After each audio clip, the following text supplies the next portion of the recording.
Hi అండి, welcome back to our channel. One more mini vlog. ఏంటంటే left over rice ఉంటుంది కదండి, దాంతో సింపుల్గా ఈజీగా తాలింపు అన్నం అంటారు కదా, తాలింపు అన్నమే కానీ కొంచెం ఇది డిఫరెంట్గా ఎలా చేయాలో నేను చెప్తానండి.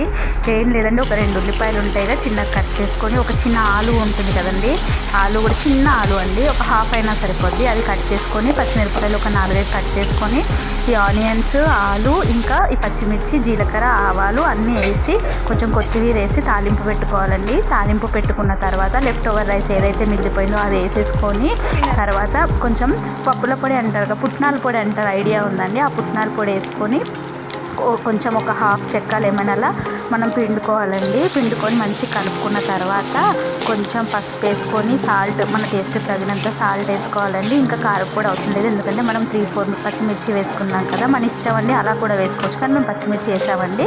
పసుపు వేసేసి బాగా కలపాలి. చాలా టేస్టీగా ఉంటుందండి, ఎందుకంటే మనం పుట్నాల పొడి వేస్తాం కదా, దానివల్ల దీనికి టేస్ట్ వస్తుంది. తింటుంటే కమ్మగా ఉంటుందండి. మీ అందరికీ నచ్చిందా? లైక్ చేయండి. బాయ్.